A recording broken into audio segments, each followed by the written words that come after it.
Man, I hate it when I boot up Audacity and then it just switches to my Intel microphone. Like, that shit annoys me. It's like I boot it up and then the next thing you know, my voice sounds absolutely horrible. It doesn't sound like when I use my Foresight microphone. Oh, hello everybody. Welcome back to my channel in the year of 2025. Hello, my name is Mike from MFH Films, and today I'm going to be doing something a little different that I should have done 2 years ago. I would have said last year, but this video is coming out in 2025. So you know the video where I was talking about cinema in 2023 be like, yeah, that video that's right on screen. I was supposed to have a personal list of ranking all those movies that came out in 2023, like the best movies. That was scrapped for reasons of I just didn't really want to do it. But looking back at the strange reason, I decided that that was stupid. So today, I'm going to do the list again, but I'm going to double it. So today, I'm going to be giving my take on the best and worst movies of 2024 in the year 2025. And I gotta say, despite the fact that there's no Spider-Verse or MSS Blue or Mario movie, this year was actually pretty good for the most part. And alright, with that being said, let's get right into this.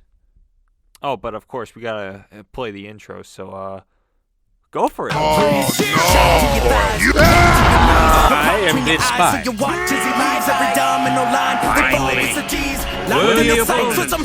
Alright, now you've done it. With this treasure I summon He is not gonna sleep when he's done with you punks are enough. Grieve is the autobiography of Keanu the Reeves.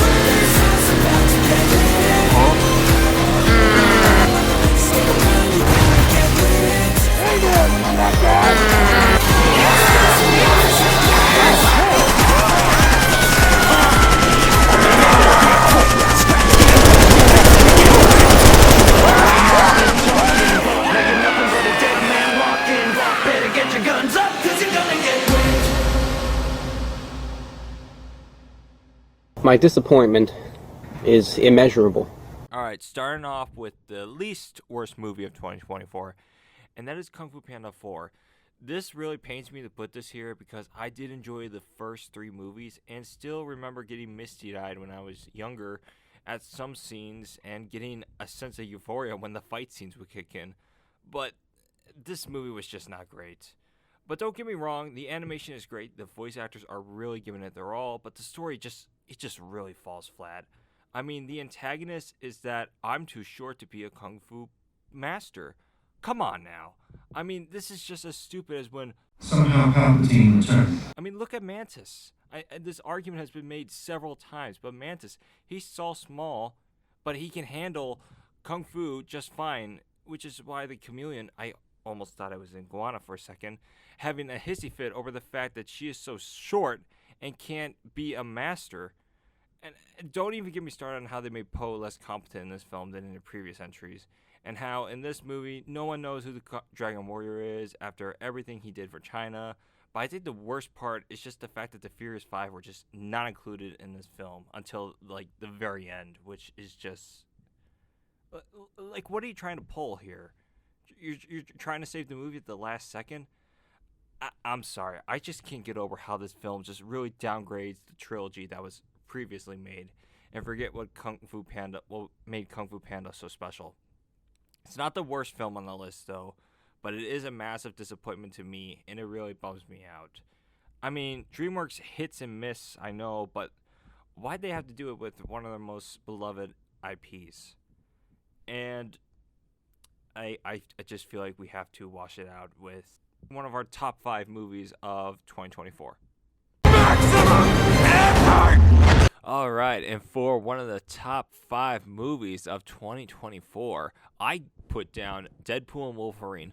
Despite knowing nothing about the X-Men movies, I have seen both Deadpool 1 and Deadpool 2, and can say that this movie is a great addition to the trilogy. I also have seen Once Upon a Deadpool, but that's just Deadpool 2 for PG-13.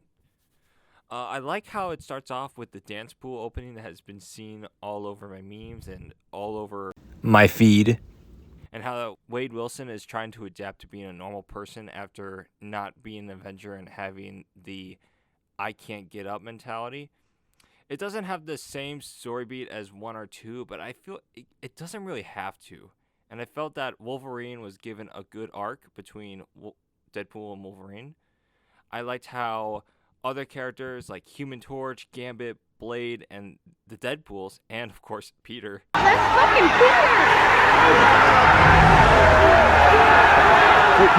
guys know. To nobody's surprise, I really love this movie despite the old cast being set aside for the forgotten ones. Honestly, it just feels like a fresh air for movies like Madam Web and the Marvels. Oh, and yes, the music is absolutely banger.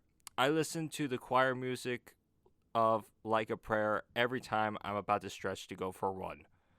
Overall, this is a welcome addition to the best movies of 2024, and it's getting better from here, but it also means it's getting worse from here. It's a trap!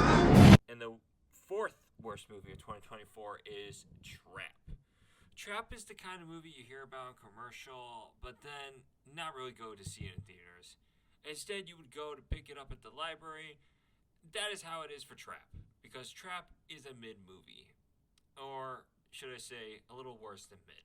It has some interesting ideas, because it feels like watching one of the Hitman games, except it's not as good. It has some elements where it makes some scenes tense, but there is quite a bit of stuff that I don't like.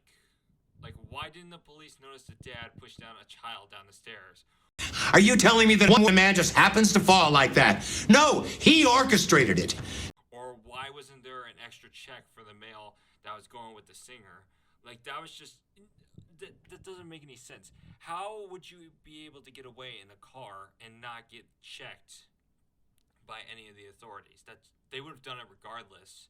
And how the hell does a phone release toxic gas? That... I don't know. How the hell did he escape from the FBI, though, when they were raiding the house? How did he have enough time? It feels like they're trying to make a Hitman game, but it just doesn't work. You can't just, like, put on a costume with so little time. Oh, my God. Yes, the FBI. You know, this kind of FBI. FBI, open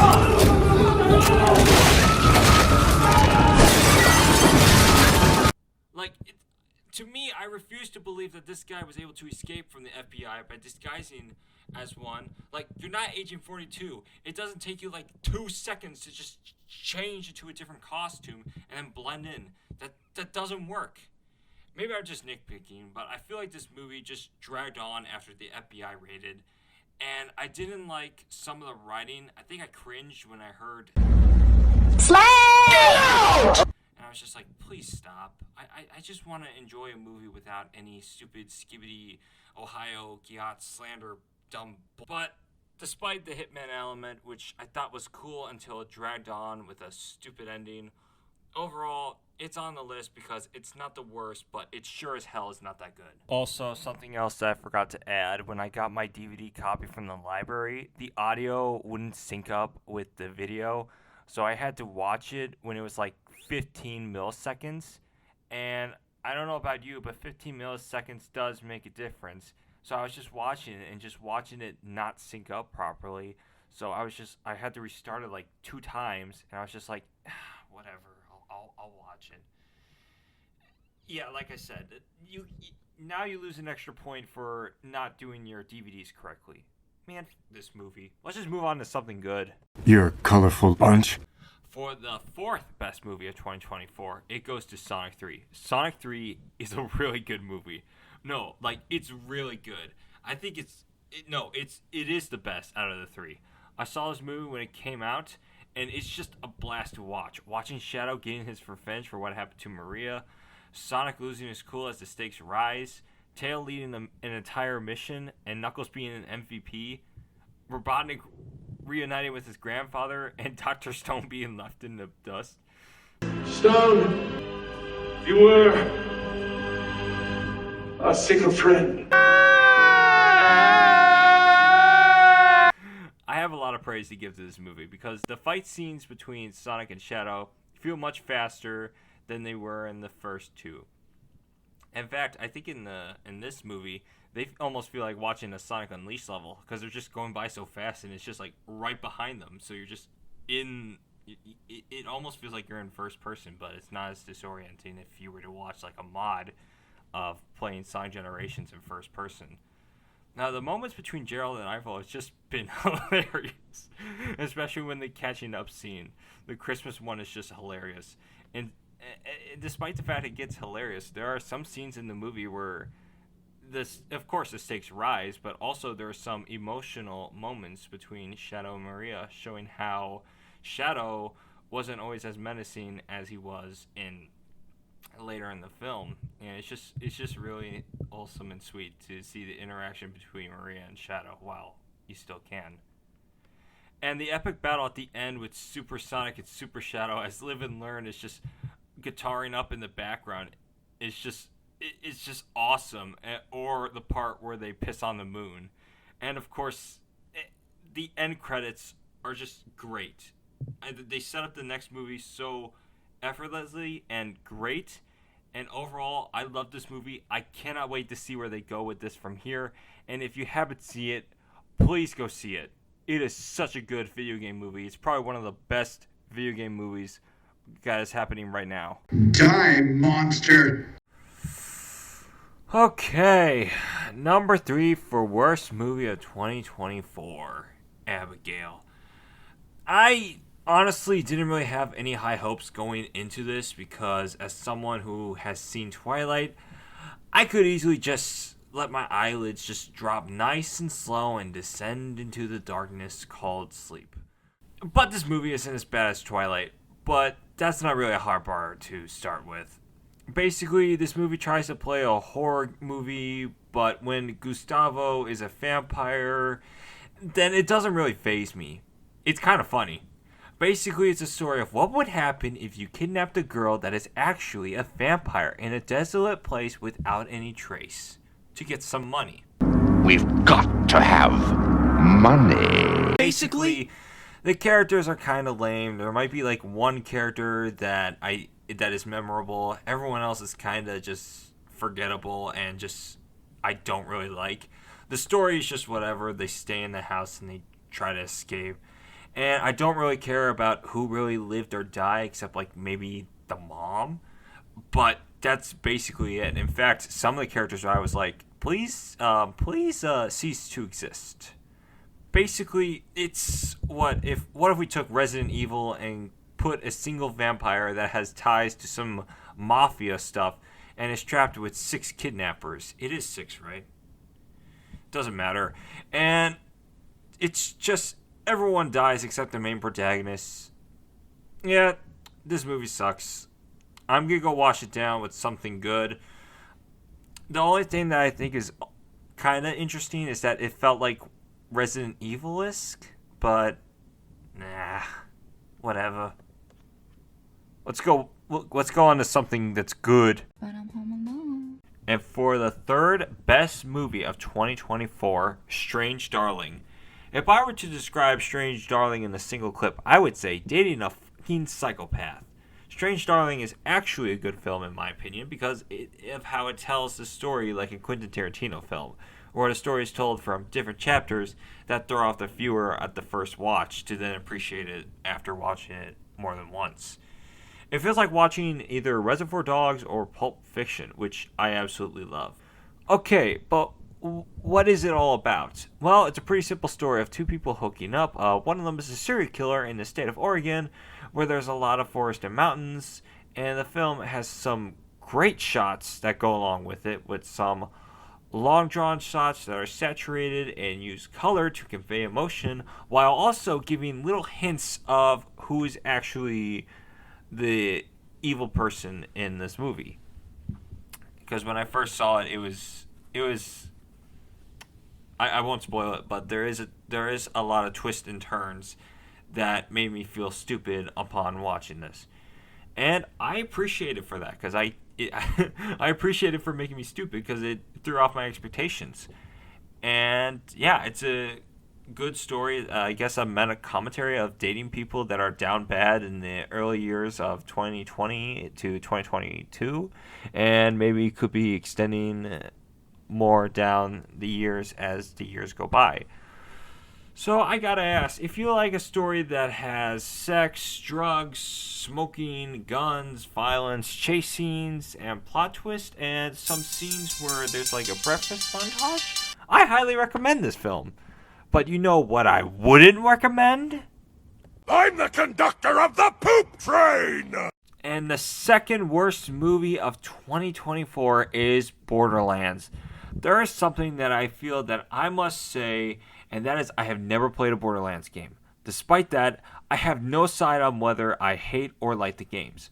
So, with the only focus on the movie, I only got one thing to say, and that is the movie is bad. And I'm talking bad from a character and a plot perspective.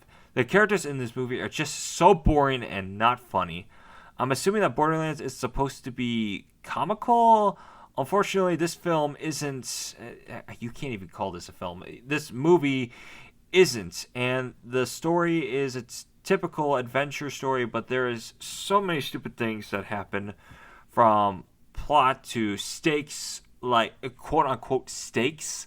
Like when Kevin Hart character decides to pull the wires together as a sacrifice, then for some reason he doesn't try to get into the elevator when he clearly had enough time to get back on the elevator.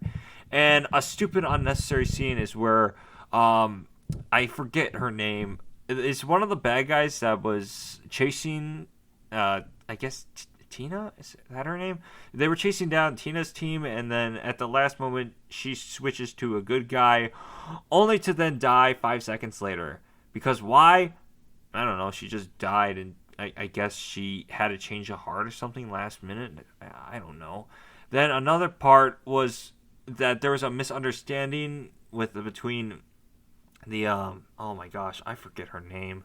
The the person from a different planet and Tina, where she was like kind of wasn't sure if she was going to turn her in, and it's just stupid because it's a misunderstanding that was written just to move the plot along, of how the character clearly doesn't agree with the bounty, and then the person that heard it was like, okay, it was like, I'm not going to kill you. Okay, I'm still going to kill you anyways. And just to blow her up non-lethally because the plot calls for it. The only time I really laughed was a joke I made connecting Pissland to a Peyton Tate SFM, where it's Piss World from Team Fortress 2. Yeah, the movie is just really dumb, and I can't understand why. This movie is just really dumb and bad. I can understand why Critical made 3 videos about this movie.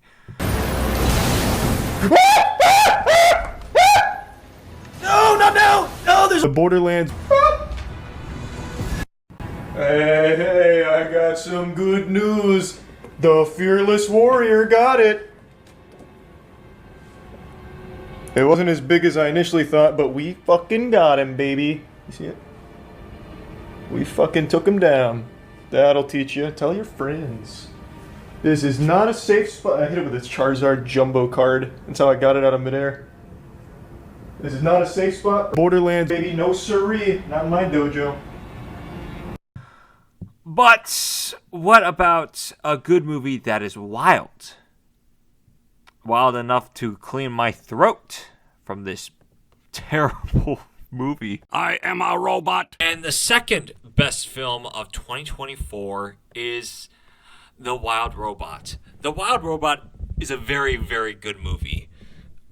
It's what is there not to love? It's a simple story with great execution, breathtaking colors and animation with vibrant colors, with a side of strange but great cinematic film shots. Like in the opening, when it was looking at the ocean, that was actually just the eye of the robot. And I was like, oh, hey, that's pretty cool.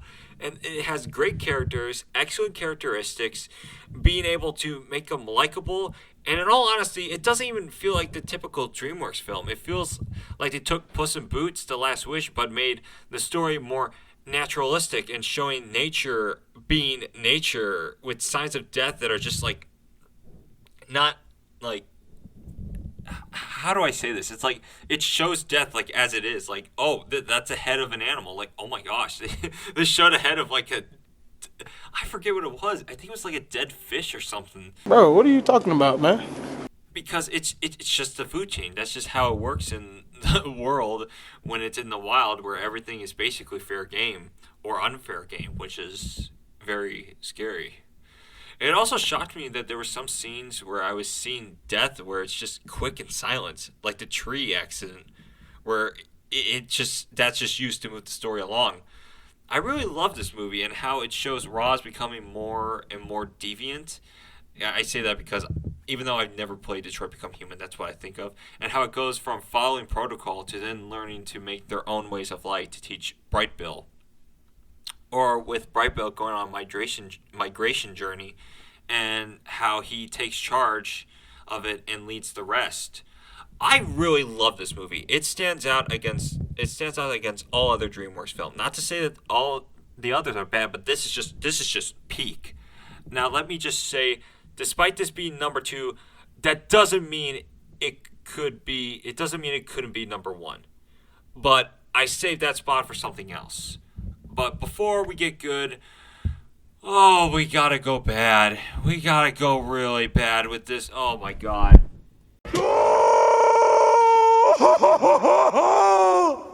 Okay.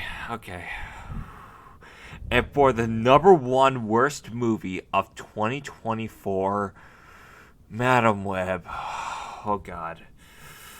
Wow. This movie is a piece of subhuman trash. 2,000 years of constant human evolution to create a hairless fuck. Oh boy, where do I start with this movie? Man, it's been so long since I've seen a movie this bad that I can't really give a shit about the plot. God, I'm even misspelling on my script here. So I think what happened was Madame's mother went to go research. I forget her name. She went to go research spiders pregnant, but gets fatally injured by the bad person, but then gets secretly taken by spider people cult to help her give birth to her in some lighter fluid. Not lighter fluid, but like fluid that's like lights, electrolytes.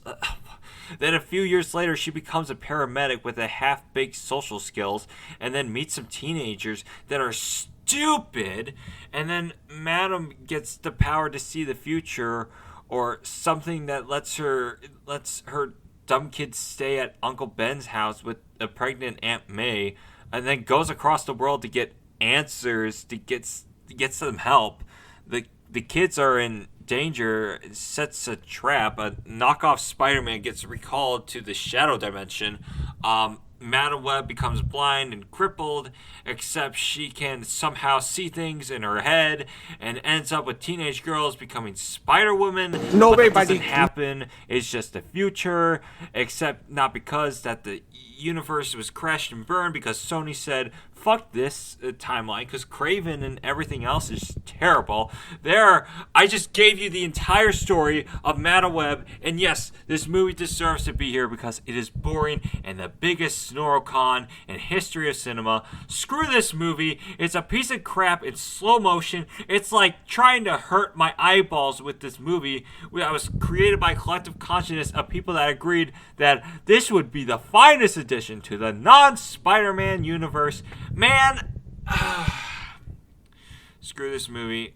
Oh God.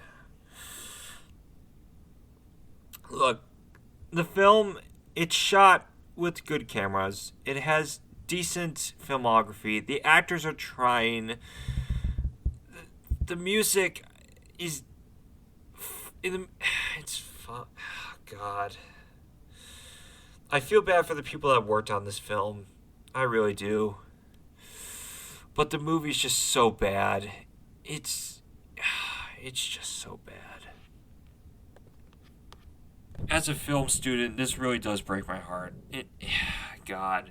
It hurts my heart that people actually thought this would be a good idea, because they didn't know how to write it in, so they just... Yeah, it's just that bad. Let's just move on to something else. I alone the honored one. Okay, and for the #1 best movie of 2024, it is Inside Out 2. Oh yeah. Now, here's the champion of the film of this year, in my opinion. Not because it's a sequel. Let me just clear that out right now. Inside Out 2 is a film that expertly expands on what the original film was. Starting off great with showing the original members is nice, and a specialized hockey match that gets attention of the coach and helps progress the story along. It also introduces new concepts at play later, like beliefs. In the film, for example, there was also the fault scene, which is actually one of my favorite scenes, with different styles of animation. I'm a sucker for these. I mean, if you show me like 2D animation followed by a video game character, followed by a stop motion, followed by paper of just paper like drawn by like a toddler, how could I not? I gotta love it. But I also love the story of the film, of how it's just Riley dealing with anxiety, but also with the concept of, trying to find joy in life. And this movie has so many great things that I love about it, about scenes with the sweatshops, being ready for big things to come, awkwardness as a teen, which I can't really say I enjoyed it, but I get it. It was to convey awkwardness, and I got, a little awkward with it as well. Characters moving, identity, and of course anxiety attacks, which is, as someone who has a few panic attacks a couple of years ago, this movie kind of illustrates that in a good way. Kind of like in Puss in Boots. They did a good job with both of them did a good job with panic attacks. It's a movie that I thought would be a cash grab sequel, but it's surprisingly not that. But it's a movie that has heart, and it may not be on the same emotional beats of the original, but I found it a worthy sequel to the first Inside Out, and I highly recommend. However, I feel like there's one thing I should clear up, and that is Inside Out 2 did good because it was written well and animated well. Just because you make a sequel doesn't mean it's gonna be good. So Disney or Pixar, whoever is listening, and any movie people in general, just know that writing matters, and you gotta have a good idea of telling a story. And anything else I want to add? Oh yeah, before I close this off, these are my personal opinions of movies. So what do you guys think? Do you agree? Do you disagree? Do you want to share your thoughts or list in the comments? Go right ahead, and let's have a little discussion if you want. But this is my list of what I thought would be the best and worst movies of 2024. A late Merry Christmas and a late Happy New Year. So I kind of played it at the beginning, but honestly, it's such a banger. It's such a banger that I'll play it out in the closing segment. So, hit it! Oh, no! I am this spy.